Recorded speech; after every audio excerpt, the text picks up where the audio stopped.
Ready? Okay. Okay. Hi, I'm Lori Yuso. I'm a school social worker for Independent School District 361.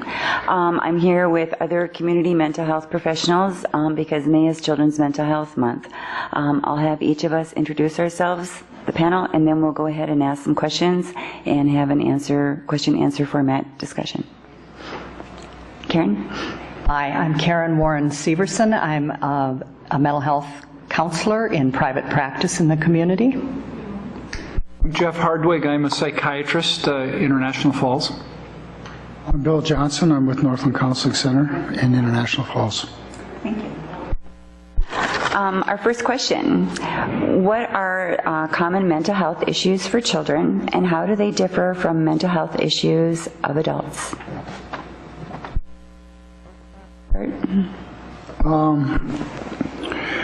There's a lot of overlap between children and adults' diagnoses, but we see some problems that are only seen in children, and some adult problems that children can have, but the symptoms aren't always identical to the adult symptoms. So that gets a little confusing at times and hard to sort out. I would say the top 4 children's mental health issues are anxiety, depression, ADHD, and autism. These are quite common. Anxiety probably affects 20% of school-aged children. Depression, roughly 5%. ADHD, conservatively 3 to 5%. That's from the National Institute of Mental Health.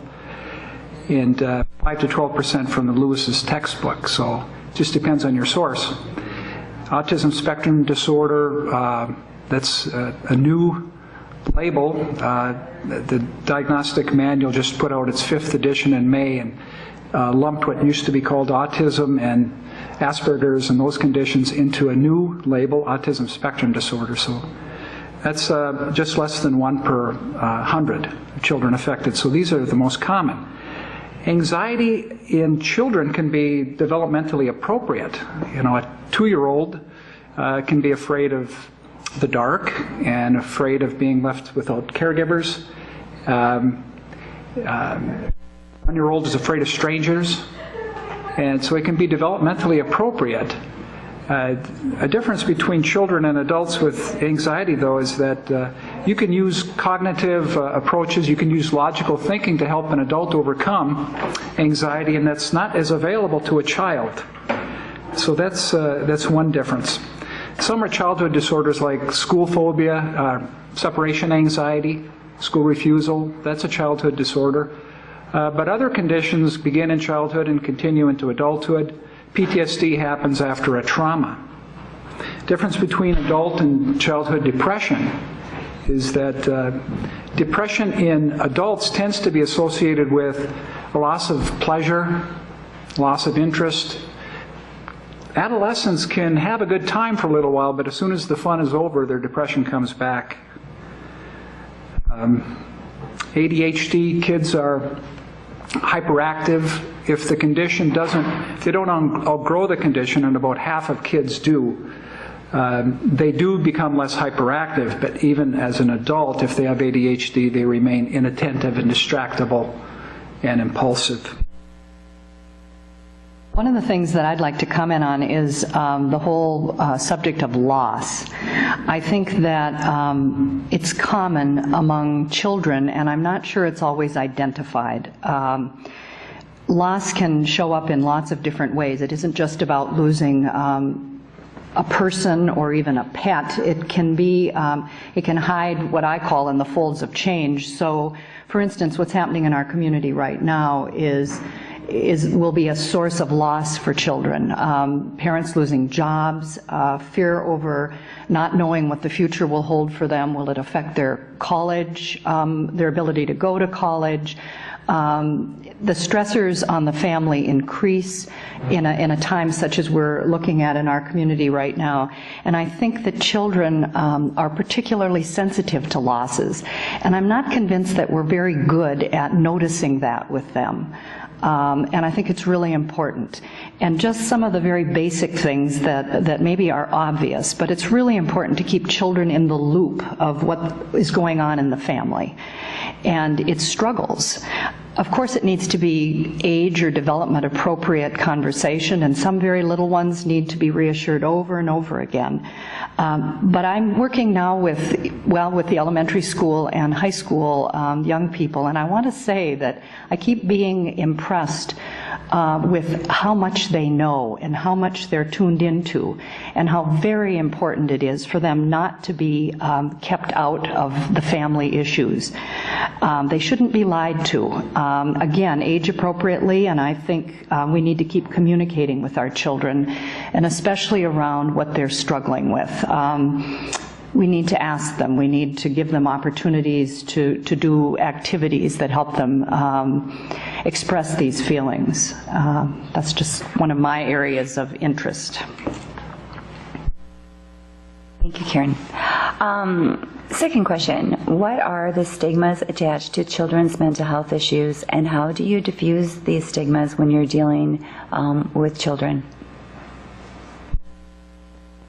You want me to jump right in again? Right in again. Well, you know, I've been a mental health counselor for probably 30 years now, and I happen to believe that asking for help is a sign of strength and not weakness. I know that isn't necessarily a commonly held opinion in the public about asking mental health professionals to help them, but I really do believe that some of the healthier people are actually coming to us and getting help with what their struggles are. I think that it's important with children, and I'm noticing with teenagers in particular, that we need to be especially careful about confidentiality. They really will open up and be very forthcoming if you give them a safe environment, the promise of confidentiality. Obviously it always has loopholes, and that has to do with whether they're going to hurt themselves or someone else, but it's important, I think, that they have that from us. I also think that children take their lead from us, and when we attach a stigma to getting help as adults, the trickle down to our children is inevitable. I think that it would be really important for us, and we all have them. We all have limiting beliefs about one thing or another. There are many limiting attitudes about mental health care. I hope it's getting better, but I think it's really important for us to look at our own limiting attitudes and work on those.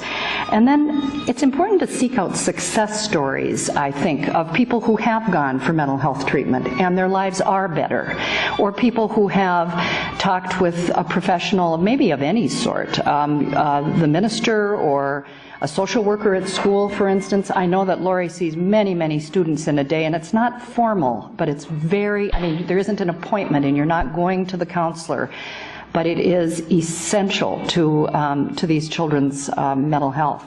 Those are just some of my thoughts. Thank you. Yes, I think stigma really is related to misconceptions that exist regarding mental illness.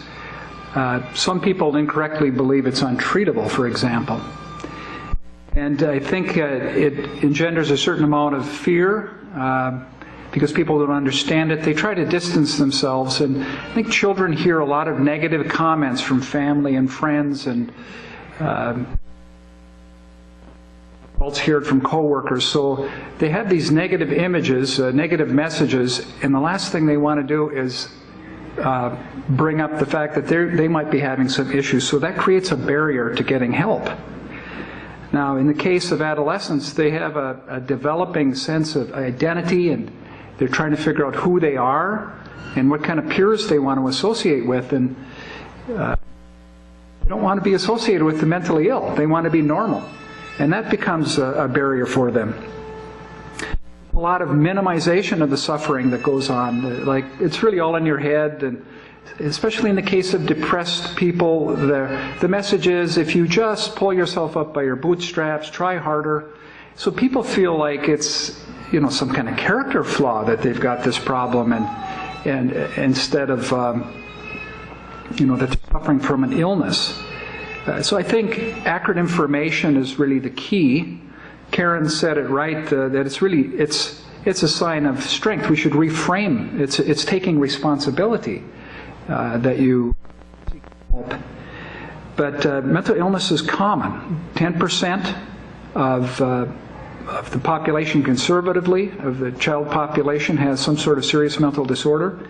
It's urgent. It's not a nothing. It's a big thing. About 11% of our national population dies by suicide. And with kids who don't have a lot of serious health problems, it's in the top 3 of causes of death, along with homicide and accidents. So it's urgent. And it's treatable, yet only about 1 out of 5 seek treatment. So we need to get that message out, get accurate information out there. I would just maybe take the other side of the coin and say that I've been in the field now for over 20 years. I see much less stigma now than when I entered the field. I see a lot of children and a lot of adolescents who don't seem to be too afraid to come in, don't seem to mind it, and if they do, they seem to get over it right away. One of the bigger obstacles that I see is when we have adults that are afraid that somehow medication is going to hurt their children.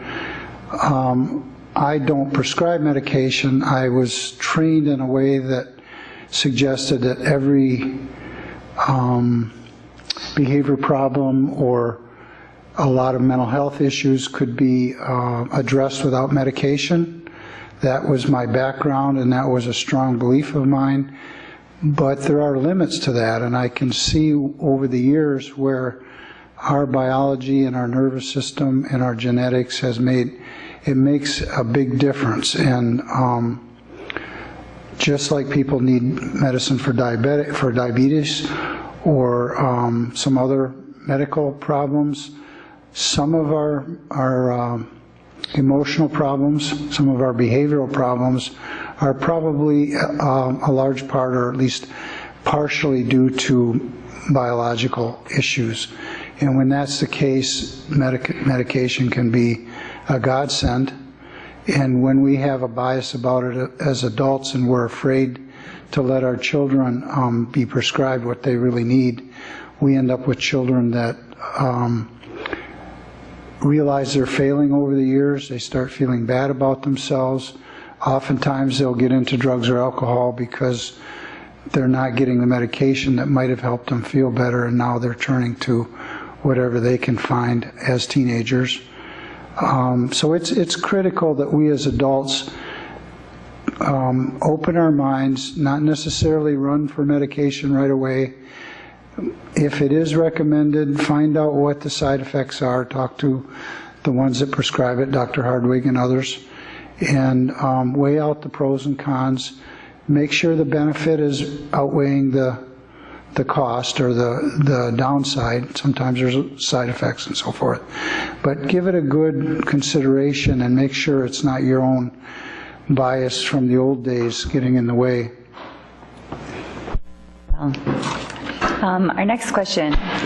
Parents' first reaction to their children's mental health problems are often denial. How do you recognize denial patterns, and how do you work past it and support the parents getting the help that they need for their children in our community? Really, by the time a child is brought in by their parent, the parent has overcome much of their denial, if they had some.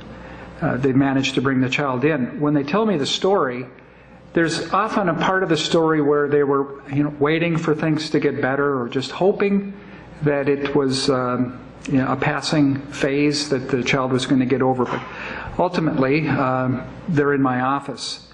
I think it's important to differentiate between denial and avoidance of blame. Many parents are reluctant to bring their child in because they think they're going to be blamed, that the cause of the child's problem is bad parenting, and that would be a painful message, and I think they're avoiding that. While there are many parents who come in because they, many parents are, in fact, reluctant to bring their child in because they think they're going to be medicated and they don't want to medicate their child. There's just as many who come in who think a pill is going to solve a complex problem. And that might be where the denial exists, a kind of a reluctance to look at systems and how families interact. But denial being an unconscious process, it's hard to tell somebody they're in denial. They might just say, I see it differently than you, we disagree. My approach is to be respectful, non-judgmental, supportive of the parent, and hopefully then that the defensiveness can be dropped and we can do whatever it takes to help their child. Karen?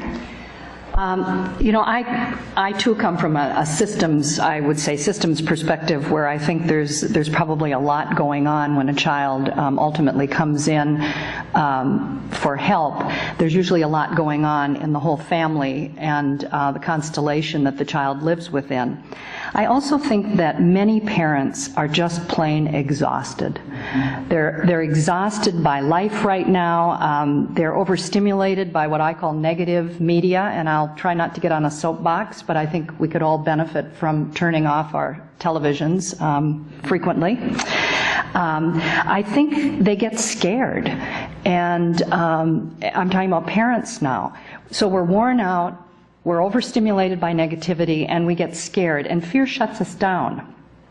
I think raising children, at least in my experience, and I have, is an experience in being overwhelmed a lot of the time, trying to juggle all the balls. And I'm going to allude again to what's happening in our community with the loss of jobs here, and just this is a tumultuous time in our community's life.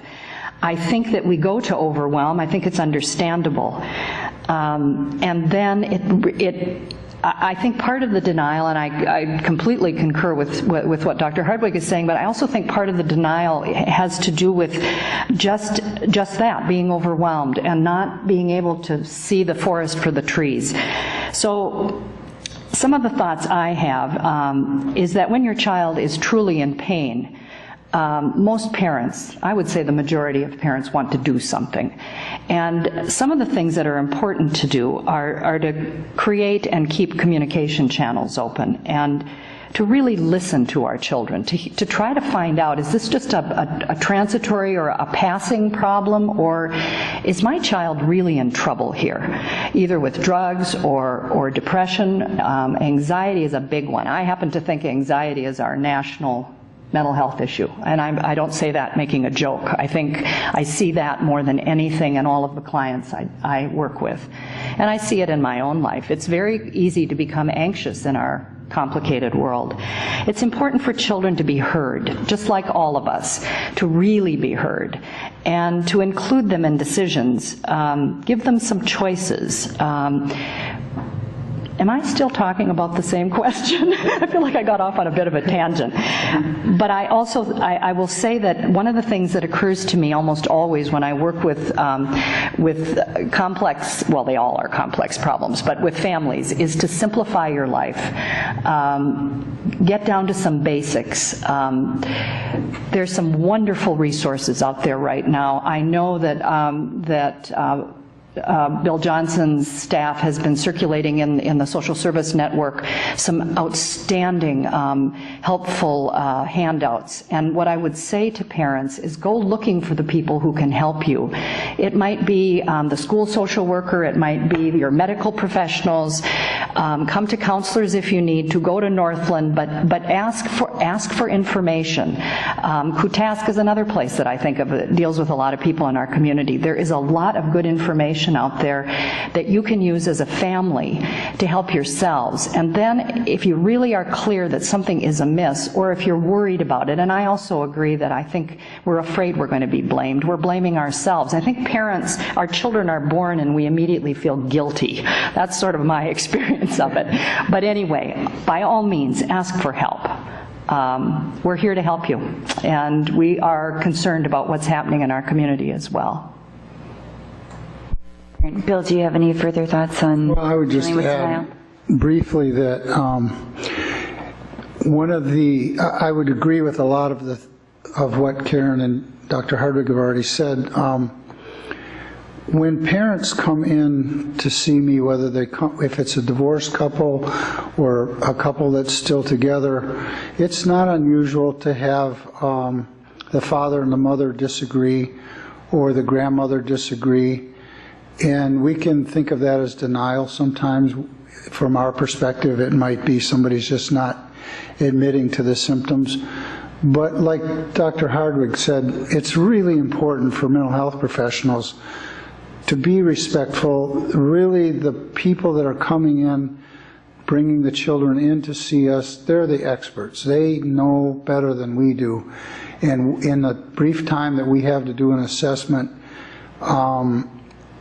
we're not going to be able to get all the information with our eyes and ears. So we've got to pump the adults for information. We've got to send them home with assignments to watch for this or think about that. And I bend over backwards, and I think all of us do, to let each person have a difference of opinion. And if the mother doesn't agree with the father, I mark the answers separately for both of them, and I take all of that into consideration. Sometimes we have to go slow and we have to say, well, let's hold off on this intervention. Let's pursue a less intrusive or something that's going to be easier and softer, or maybe no medication for 3 months or 6 months and try some other things, just out of respect for the parent that's skeptical or not sure. And give it some time, and then over time, if we're respectful, I think the parents will decide what's best in the long run, and we can all work together as a team, which tends to help with what we're referring to here as denial, which may or may not be in a given case. Could I just quickly dovetail? I really like that word team, and I think that I feel so strongly about that the parents are in charge of their child's well-being, and we really ideally are just part of the team that wants to be helpful to the child and to the family. And I thank you for using that word, because I think it's a really important concept and helpful to the family. I mean, then they don't feel so. Then they're in charge, and I think you make a good point about them being in charge. Thank you. And I'll start, Bill, with the next question for you as well. It's an easy one? It's a really easy one, yeah, and you get first crack at it. How do parents proceed in this community to get their children assessed if they suspect that their child is suffering from a mental health problem? Oh, there's so many doorways. Oftentimes people just are first talking to teachers or counselors at the school. You even are able to give some first line interventions over there. It may not require a whole formal assessment. There are special education assessments that sometimes are warranted in the school. If somebody thinks that they actually need to see a mental health professional, anybody can call either Rainy Lake Medical Center Clinic Campus, or they can call Northland Counseling Center. Oftentimes it's good to get in to see us and get a full assessment. If it's going to take longer to get in to see a medical professional, a physician or a primary care physician or somebody, sometimes it's quicker to get in at Northland and get the assessment done. Then we send the records over to the clinic. But any door should be the right door, and we all try to work together. And I know I've gotten people that came into my office, and by the end of the first hour assessment, I'm getting them over to Dr. Hardwick or Kathy Hendrickson or somebody at the clinic. So. Yeah, I would like to just build on Dr. Johnson's metaphor of a building with many doors.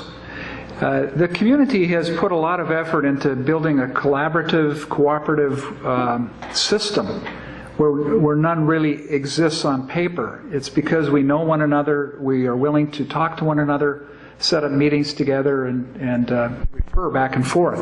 I think the front door into the building, though, is Northland Counseling.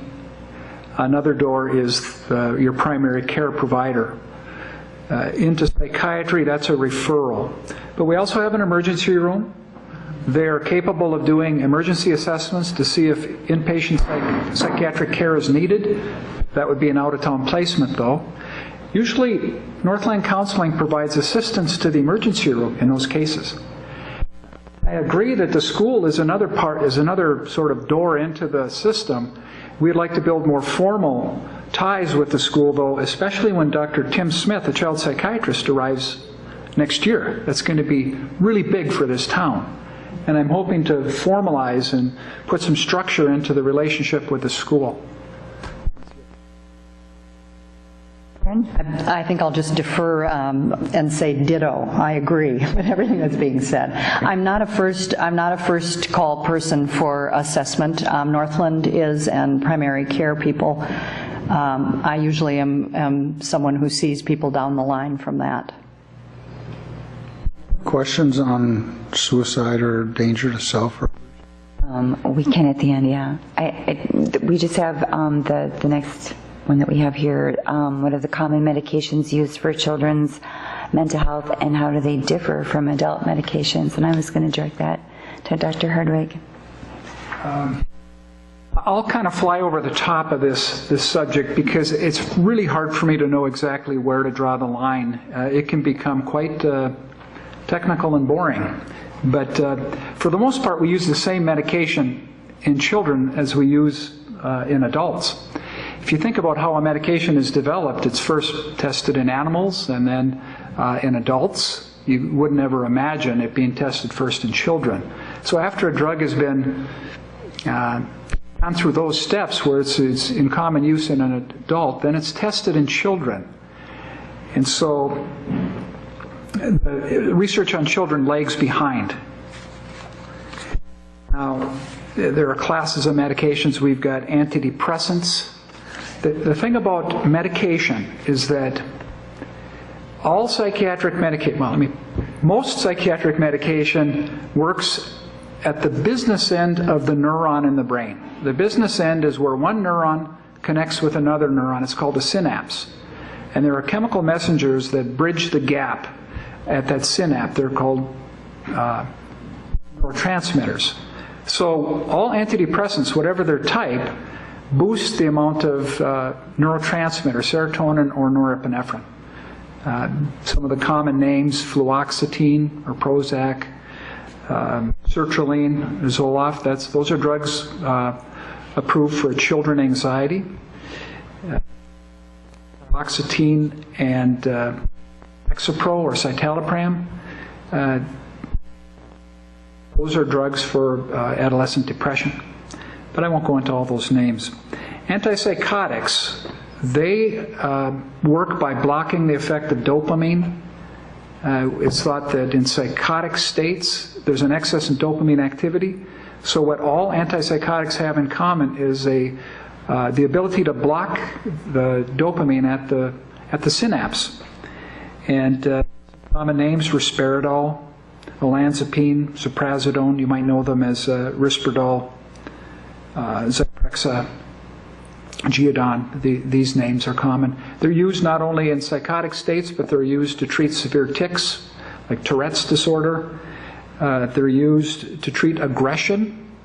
Risperidone and Abilify are both approved to treat aggression in autism.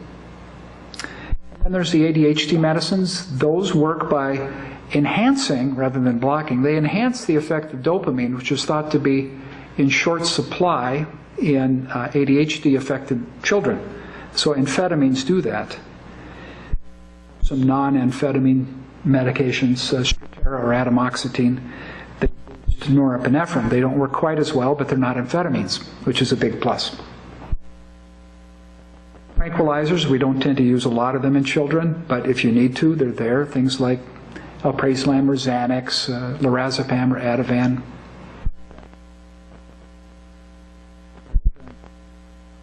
Sleeping medication, I prefer to try melatonin, an over-the-counter drug first, but in situations where you need a sleeping pill, there's drugs like Ambien or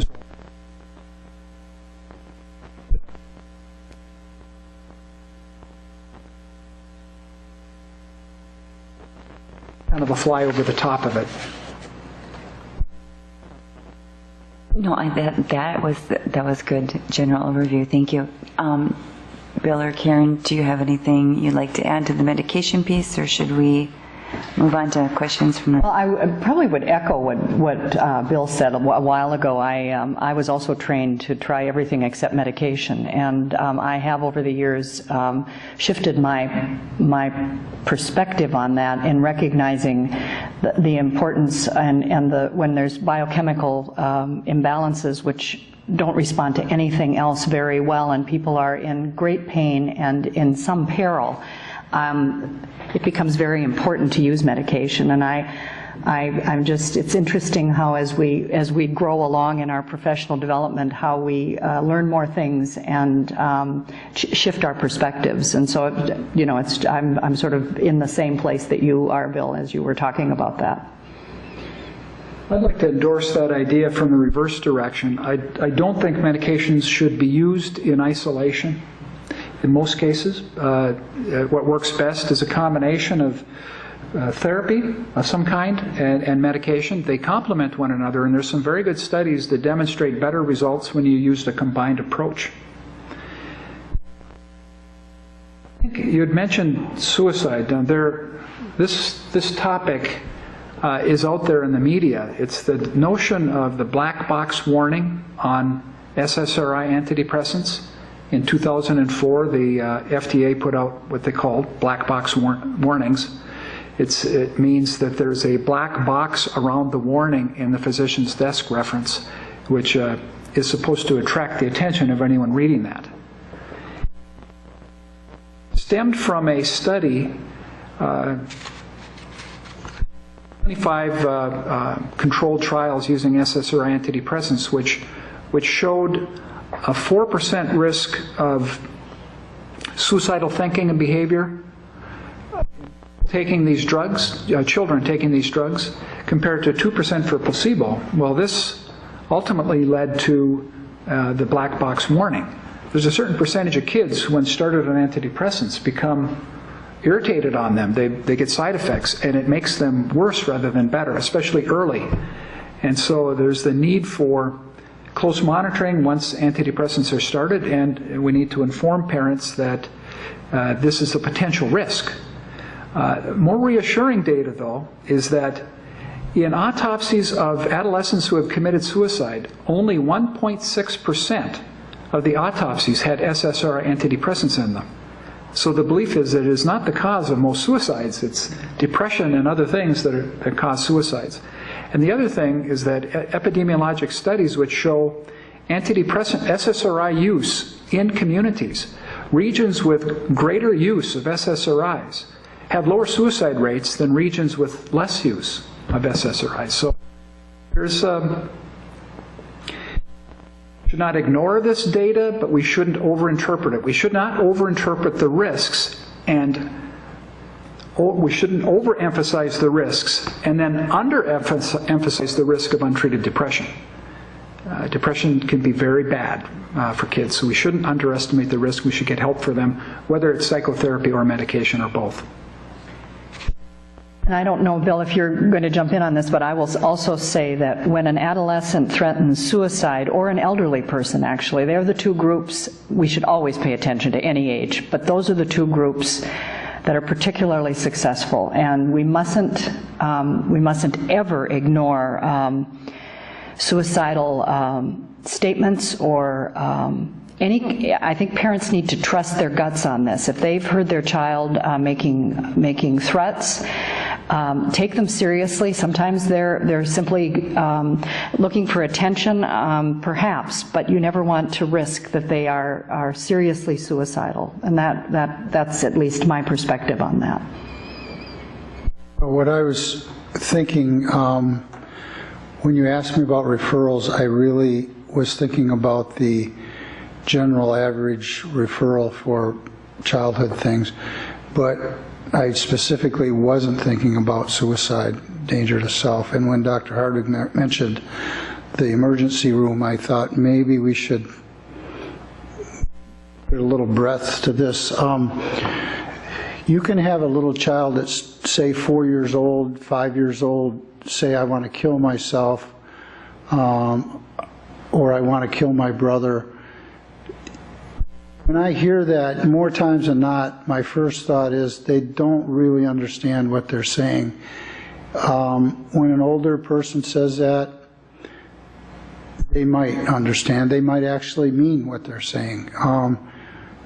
We used to think, or at least the society used to think, that asking a child or asking an adult, are you suicidal? Are you thinking of killing yourself? Maybe that would plant the seed in somebody's mind that really wasn't. But we don't believe that anymore. It's best to have a conversation, be a good listener, don't preach, don't scold them, but try to figure out what are they really thinking. Talk to your child or teenager, find out, are you really wanting to be dead, or are you just really mad at me? Or are you just really mad at yourself? Or are you just mad at your brother? If that's the case, then let's use some different language. Teach them not to say that, and tell them if they're going to say that, you're going to have to get them some help for that and bring them to see one of us. If it really, Karen points out a good thing. Sometimes our gut level is that we are not really trusting what they're telling us, and we think they might do it. Those are the folks, those are the kids and teenagers that need to be taken to ER, brought into our office immediately the same day. You might be wrong, but let's err on the side of caution. I wanted to say one more thing, I'm not sure what it was. Get the guns out of the house. That was where I was going to go. No, I really was. I've been a little alarmed in talking with some very young children recently at the availability of firearms in their homes.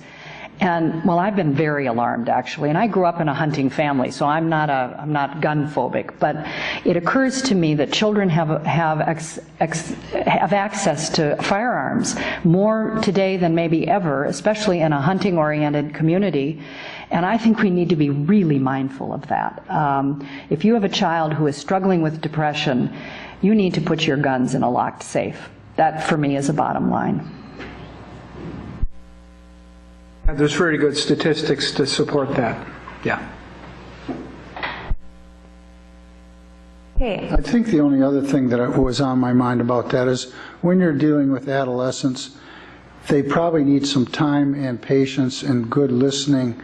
Some of them might be feeling suicidal for 15 minutes, and the contact with the parent or somebody they can trust, they may give that up quickly and they may be fine.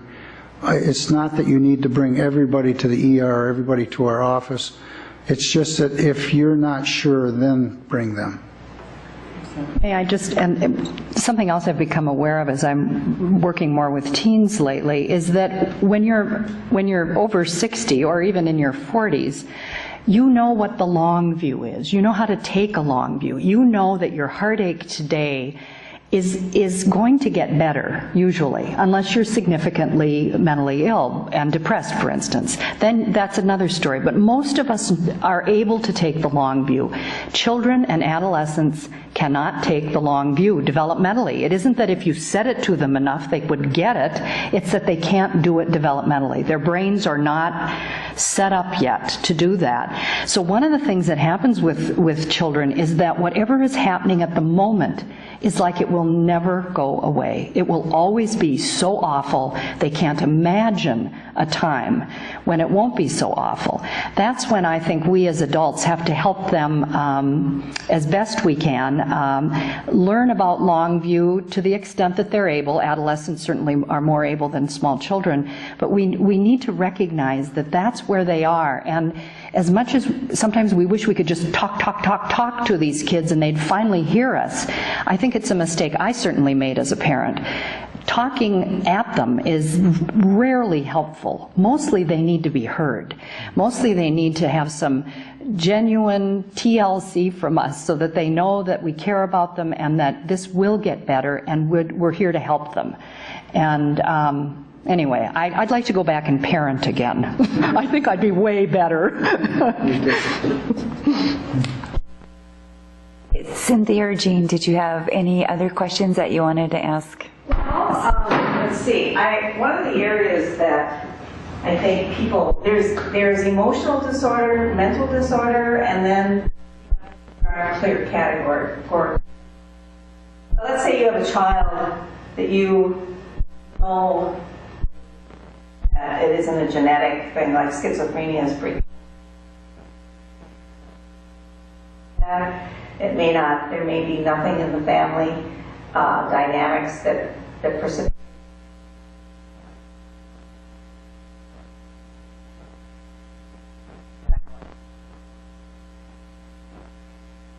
And it would seem to me that would be the appropriate use of best outcome would be, we would be involved. Problems that you see. Well, depression might be one of those. It could be something else, but it might be an outcome of it. What I want to know that you identify as having some deep emotional distress, that then is family therapy usually what you have to be involved with the entire. Is that a why? That's sort of an inchoate question. I apologize. There was a time where we made a distinction between the biological and the environment. That's getting more and more blurred and less an issue for us. Like Dr. Hardwig said, there are a lot of problems that we've come to recognize over the years respond best to medication plus some therapy. We still have some that we know we can wade in and just do therapy for.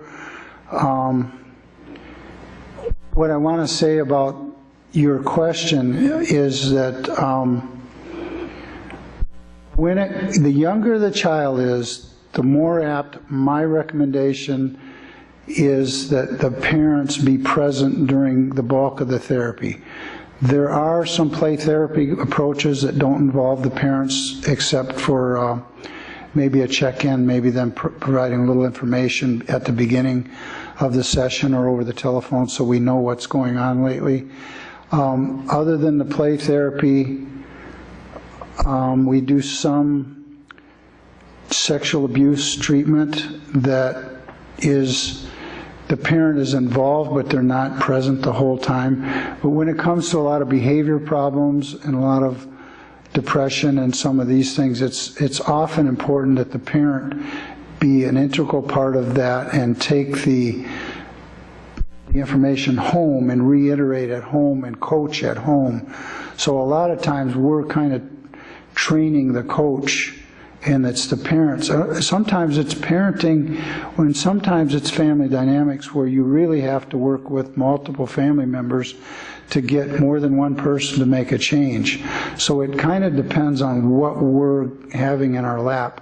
But like I say, the younger they are, the more important it is to have even more parent involvement.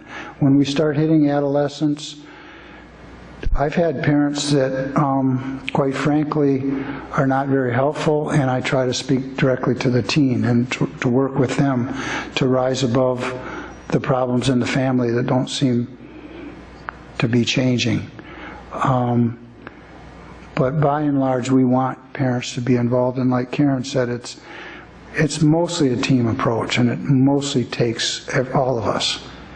And not all family members come to all family therapy sessions. It may be one or two parents.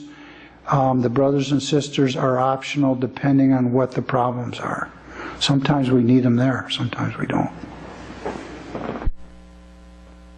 Dr. Johnson and I see this the same way. A child exists in a dyadic relationship with a parent, and it would be inconceivable to plop a 4-year-old down in a chair and interview them.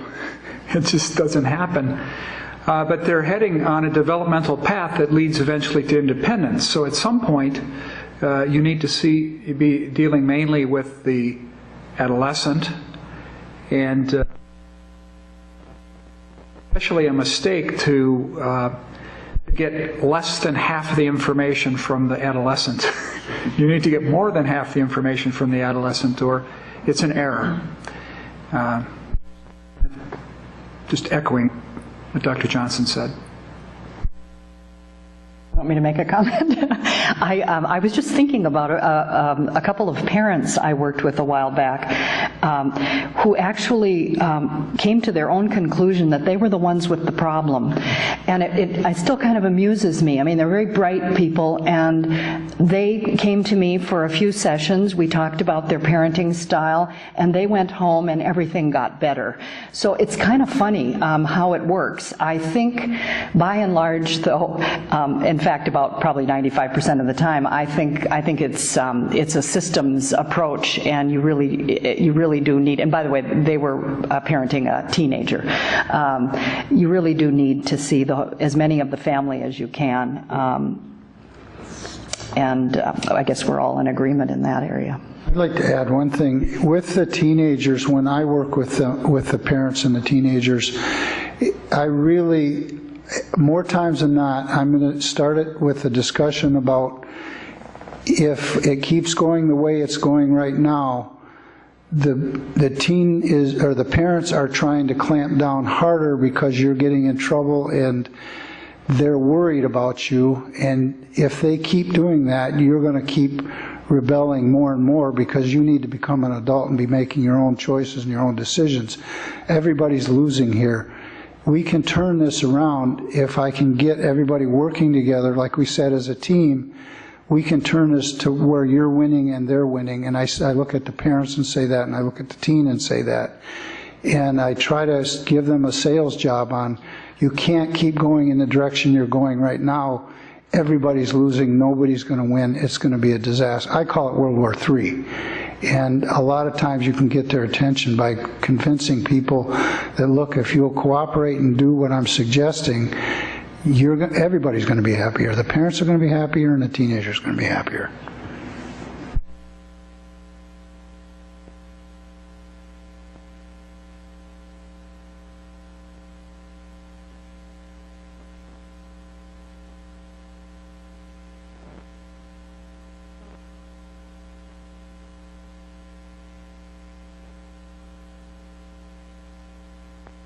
So the question was, with attention deficit disorder, with or without hyperactivity, would a group counseling be beneficial to that population of children? Is that what you're asking? Okay. The short answer is I don't think so, other than wouldn't treat the core features of ADHD in any way. Other than maybe shared information on how to cope, maybe some strategies for staying organized. It might help them feel like they weren't so alone and less stigmatized. Dr. Johnson and I actually did a group for children with ADHD years ago when we had more energy. But we ran it, I think, maybe a couple years and then stopped doing that. Yeah, I was smiling when you were asking it because I think Jeff and I, Dr. Hardwick and I, were excited to do the group, and I think we were excited all the way through. Sometimes in our little town here, it's hard to keep, most of the time, it's hard to keep groups going. I don't know what happens, but they tend to dwindle off if you have a holiday or you have a couple of missed sessions for one reason or another. If there's some illness going around or something, all of a sudden you're left with no people coming. And I think that's basically what happened. But like Dr. Hardwick said, it wouldn't be the primary intervention. It's just sometimes it's nice when you know other people are struggling with the same things you are. And we did do some training as to how to... See, the thing about ADHD is the medicine usually doesn't take care of all the symptoms. There are usually some, we call them residual symptoms, leftover problems, and that's where the therapy comes in, and that's where the group therapy can help, because a lot of times more two heads or three heads are better than one in terms of how do I remember my car keys, or how do I not leave my schoolwork in the locker instead of turning it in. Somebody says, well, here's what I do, and somebody else goes, hey, that's great. I think I can use that. And we had fun with that group, but I don't know that we'll ever do it again. It was good while it lasted. Oh, we've been at this an hour. I have one question I would ask if you don't want to answer.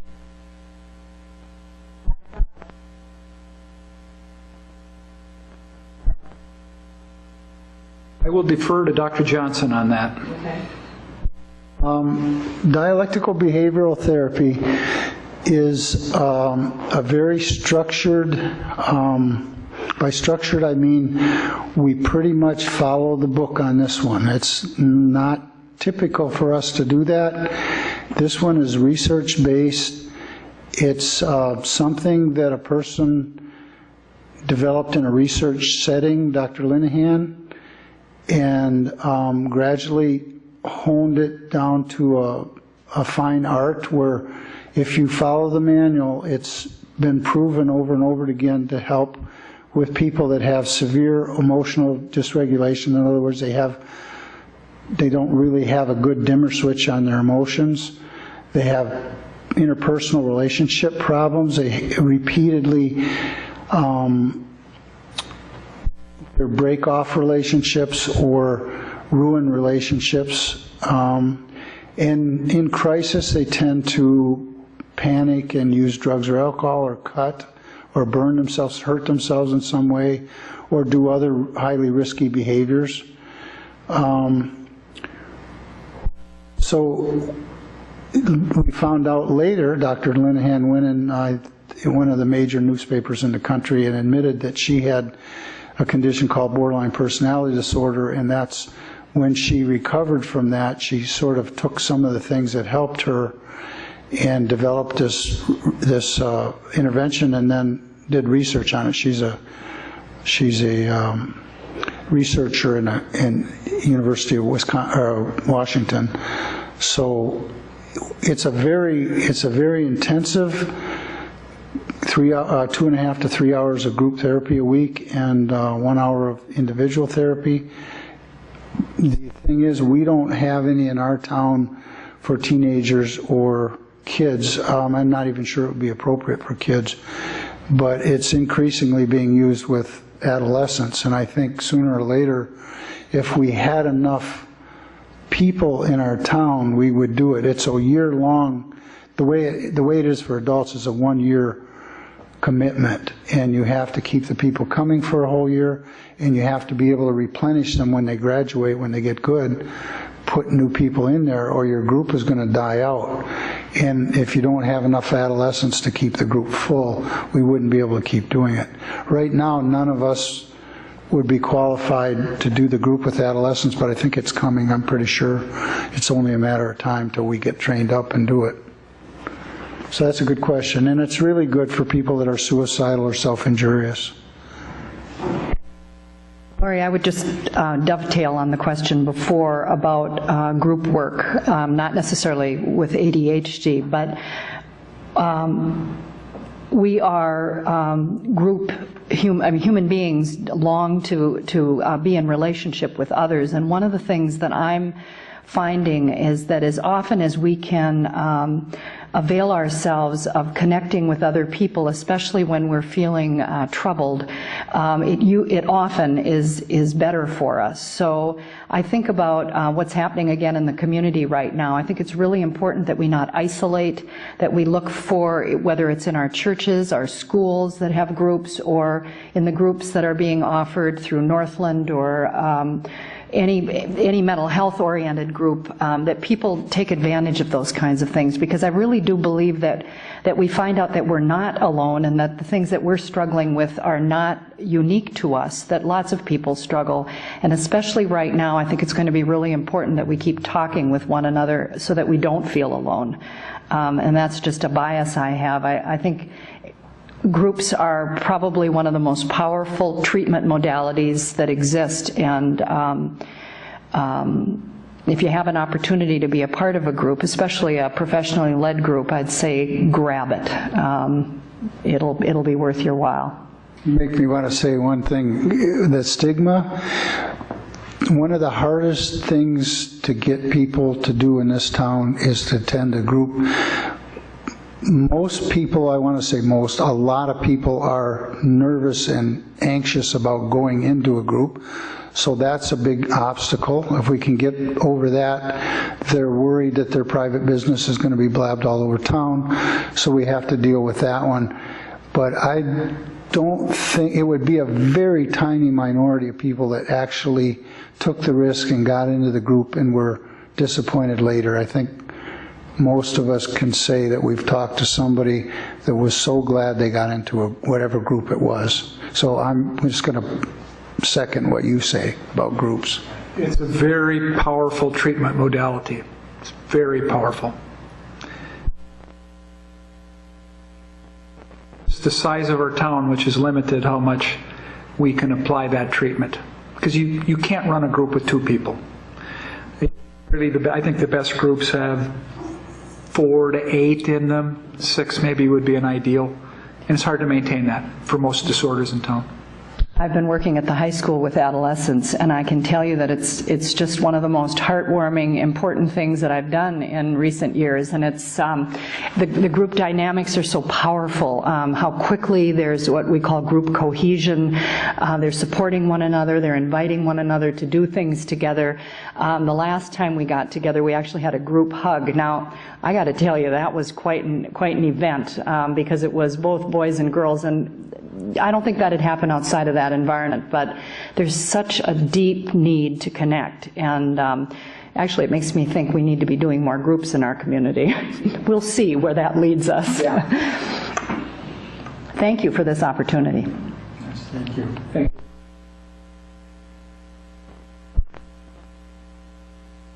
you. On behalf of the Hardwick House and advisory. Thanks for the opportunity. Appreciate it. This is a really nice